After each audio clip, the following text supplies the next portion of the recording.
રાજકોટ મહાનગરપાલિકાની જનરલ બોર્ડની બેઠક પૂર્ણ થઈ હોવાના સમાચાર રાજકોટથી મળી રહ્યા છે। આપને જણાવી દઈએ, રાજકોટમાં મહાનગરપાલિકાની જનરલ બેઠક પૂર્ણ થઈ ચૂકી છે।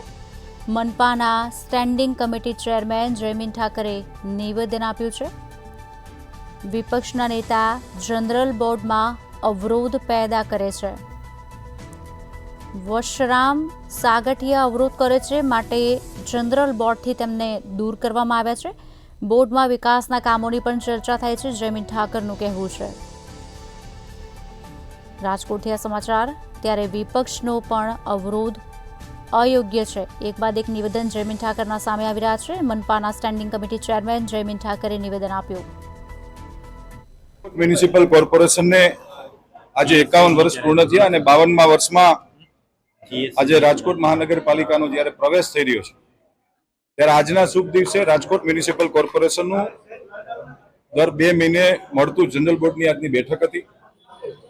આ બેઠકની અંદર હું ભૂતકાળમાં પણ કહું છું ને આજે પણ કહું છું કે સભ્યશ્રીઓનો 10 દિવસ પહેલા જ્યારે જનરલ બોર્ડનો એજન્ડા બહાર પડે ત્યારે એક ડ્રો થતો હોય। જે સભ્યને પ્રશ્ન પૂછવા હોય એ સેક્રેટરી બ્રાન્ચમાં આવીને પ્રશ્નો એના રજૂ કરે ને એને પછી ચિઠ્ઠી કાઢીને ડ્રો નીકળતા હોય। ભારતીય જનતા પાર્ટીના સભ્ય શ્રી મગનભાઈ સોરઠિયાનો પ્રશ્ન હતો, પહેલા નંબરે હતા, બીજા નંબરે હતા। જ્યારે પ્રશ્નોત્તરી ચાલતી હોય અને ગેરબંધારણીય રીતે વિપક્ષના સભ્યો ઊભા થાય, રાજકોટના વિકાસ કામો માટે હંમેશા જનરલ બોર્ડ મળતું હોય છે, પરંતુ દુઃખ સાથે કહેવું પડે કે વિપક્ષના સભ્ય જ્યારે પ્રશ્નોત્તરી માટે અમે જ્યારે બોલાવીએ છીએ ત્યારે પોતે હાજર નથી રહેતા। એ આખી વહીવટી પ્રક્રિયામાં પોતાની ગેરહાજરી હોય છે, સમય એની પાસે છે નહીં, માત્ર મીડિયાની ફ્રન્ટલાઇનમાં રહેવું, આ સિવાય કોઈ વિકાસ કામની એને રસ નથી।